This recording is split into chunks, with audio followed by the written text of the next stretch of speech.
7 facts about the deathless departure of Elijah. Number 1. Elijah's deathless departure places him in the scarce category in the Bible. According to the Bible, only 2 people have been immediately ushered from this earth directly into the presence of God. The first was Enoch. Genesis chapter 5 verses 21 to 24. Now Enoch lived 65 years and fathered Methuselah. Then Enoch walked with God 300 years after he fathered Methuselah, and he fathered other sons and daughters. So all the days of Enoch were 365 years. Enoch walked with God, and he was not, for God took him. Enoch, the son of Jared, was carried away to God in a miraculous way. Number 2. Other people knew about Elijah's final day. We have reached Elijah's final day on earth. He will be taken up in a whirlwind. The Hebrew word here can also be translated in a gust, in a windy moment. In some kind of sweeping movement, Elijah would be caught up, and in that instant, he would be gone from this earth into God's presence.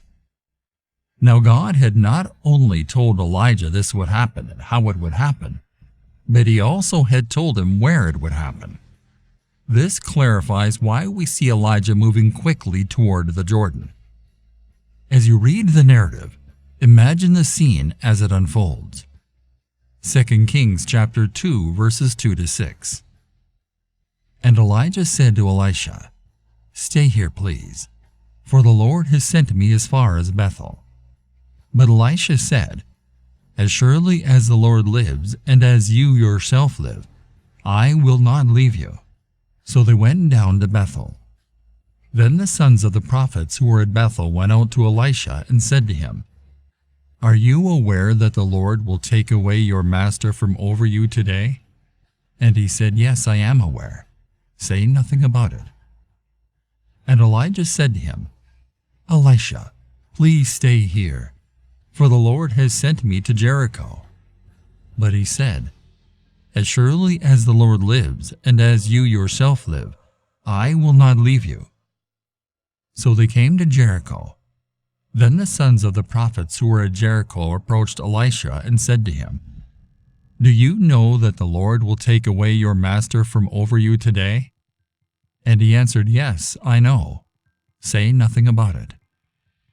And Elijah said to him, "Please stay here, for the Lord has sent me to the Jordan."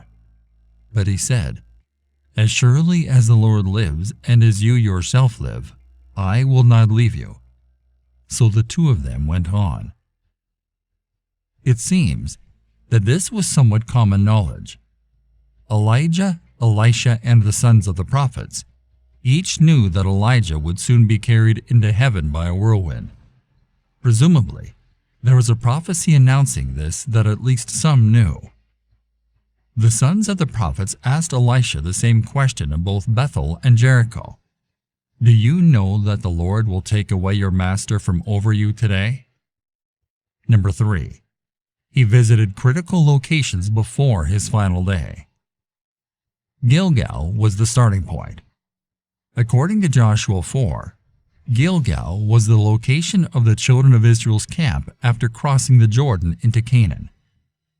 If you remember the biblical record, this was the point at which they were still safe and secure, just before they began their invasion into enemy territory. The next stop for Elijah was Bethel, a place of prayer. Bethel means God's house. It is where Abraham built an altar and continually met with his Lord. Genesis chapter 12 verse 8. Then he proceeded from there to the mountain on the east of Bethel, and pitched his tent with Bethel on the west and Ai on the east. And there he built an altar to the Lord, and called upon the name of the Lord. Finally, Elijah went to the Jordan, which was a place of death, both physical and spiritual. There, Elijah recalled the days when he had surrendered the strength of his own flesh and died to his own desires and plans. This determined Tishbe man had learned to rely on God rather than himself over the years. He had learned to walk in the Lord's strength, not his own. He'd learned to submit, wait, and obey. There is nothing natural about such self-denial. It is a learned virtue, encouraged by few and modeled by even fewer, particularly among those who have become known as Type A personalities. Number 4. Elijah tested Elisha numerous times. Elijah had been attempting to distance himself from Elisha since Gilgal. I don't think he was trying to get rid of Elisha, so much as he was putting his close companion, his future successor, to the test. Elisha, you might not want to accompany me to Gilgal, Bethel, or Jericho, and certainly not across the Jordan. But Elisha was unyielding. He remained by the side of the old prophet. In football, an idiom is used when a defensive backfielder tightly follows a wide receiver as he runs a pattern to catch the pass.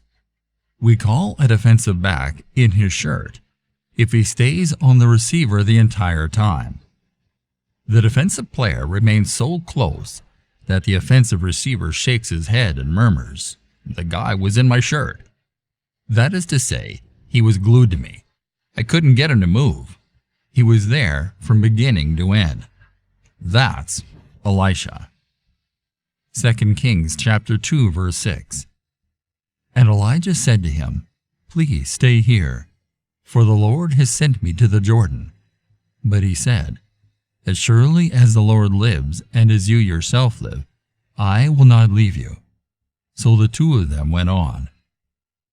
There was a sense that Elijah was testing the dedication of Elisha. This was due to the fact that it was known that Elijah would soon depart for heaven in an unusual manner. Elisha, therefore, wished to stay as close to his mentor as possible. In our lives, we all need some Elishas. They give us courage, and they are indeed rare breeds. We consider them close friends. It is their responsibility to be there for us, with us, and available to us, to listen, to help, to soften the blow of our critics, to pray with us, to stay in our corner, to offer us both encouragement and objectivity. The scene abruptly changed when the two men came to a halt at the Jordan. Number 5. He performed a great miracle on his final day. We now come to the miraculous event. 2 Kings chapter 2 verses 7 to 10. Now 50 men of the sons of the prophets went and stood opposite them at a distance, while the two of them stood by the Jordan. And Elijah took his coat, folded it, and struck the waters, and they were divided here and there, so that the two of them crossed over on dry ground. When they had crossed over, Elijah said to Elisha, "Ask me what I should do for you before I am taken from you." And Elisha said, "Please let a double portion of your spirit be upon me." He said, "You have asked a hard thing. Nevertheless, if you see me when I am taken from you, it shall be so for you. But if not, it shall not be so." This miracle is similar to the one that occurred centuries ago when God miraculously parted the Red Sea, allowing Moses and the children of Israel to walk across on dry land. The waters of the Jordan parted in this case, allowing Elijah and Elisha to cross the river on dry land. Then Elijah turns to his friend and asks, "What can I do for you before I go, before the Lord takes me from this earth?" Take note of Elisha's immediate request. This is a man who has big ideas and isn't afraid to share them. "Elijah, you've performed some amazing miracles in your life," he says, "but I'd like a double dose of your spirit so I can have twice the power." What an incredible request. Don't be afraid to ask God big things. "I want to give you a lot, you know," he says. "Request it." However, far too many Christians have a very limited mindset. We'd be wise to take a lesson in vision from Elijah's faithful companion. Even Elijah, with all the great things he's asked of God. Remember, this is the man who summoned fire from heaven, is surprised here. That's a difficult one, he admits to Elisha. However, if you see me when I'm taken from you, then whatever you ask for will be yours. It will not be if you do not. You can bet Elisha was determined at the time not to let Elijah out of his sight. But he didn't have much time to sit and watch. It happened without further ado. Number 6. He was taken by a chariot of fire. 2 Kings chapter 2 verse 11. And as they were walking along and talking, behold, a chariot of fire appeared with horses of fire, and they separated the two of them. Then Elijah went up by a whirlwind to heaven. The two close friends were just walking and talking together at the time. Elijah wasn't preaching or prophesying at that time. It must have been an incredible experience. According to the Bible, Elijah went up to heaven in a whirlwind after a chariot of fire and horses of fire appeared. Just like that, he was up to heaven in a whirlwind in an instant. When Elisha saw the chariots, he exclaimed in amazement and awe. His heart had to be pounding in his throat. His adrenaline must have skyrocketed. Then there's a whoosh. The whirlwind blew hard against Elijah's robe, hair, and beard, and he was gone. Amazing moment. Number 7. He passed his mantle to Elisha. 2 Kings chapter 2 verses 12 to 15.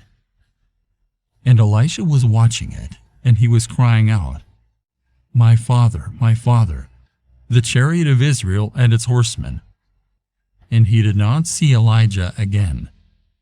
Then he took hold of his own clothes and tore them in 2 pieces. He also took up the coat of Elijah that had fallen from him, and he went back and stood by the bank of the Jordan. Then he took the coat of Elijah that had fallen from him and struck the waters and said, where is the Lord, the God of Elijah? And when he also had struck the waters, they were divided here and there, and Elisha crossed over. Now when the sons of the prophets who were at Jericho opposite him saw him, they said, the spirit of Elijah has settled on Elisha. And they came to meet him and bowed down to the ground before him. Elijah's no-death contract suddenly went into effect. Elijah, the prophet of power, he's gone. Elisha, the prophet of double power, here, prepared, and about to be significantly used by his God. Nothing of God dies when a man or woman of God dies. We have a tendency to forget this. Elisha is a prime example. God always has a contingency plan. Consider this. He has had his men and women in every era to carry on his work throughout the ages. God has never been frustrated, wondering, what will my people do now that he's gone? Now that he's not with them anymore? Our Creator God is all-powerful, and he is never caught short on supplies. Elisha was taken aback and stunned for a brief moment, but this did not last long. He reached down and picked up the prophet's cloak, recalling Elijah's words. He crossed back over the Jordan, claiming the power that was now his, and began his prophetic ministry from that point forward. God's plan never faltered. Exit Elijah, enter Elisha. We can't help but wonder if Elisha didn't study that old mantle in the years to come, recalling those glorious days when his mentor and friend stood alone, representing God's presence and proclaiming God's message. The memory of the older Elijah, a man of heroism and humility, strengthened the younger Elisha, whom God destined to use even more powerfully.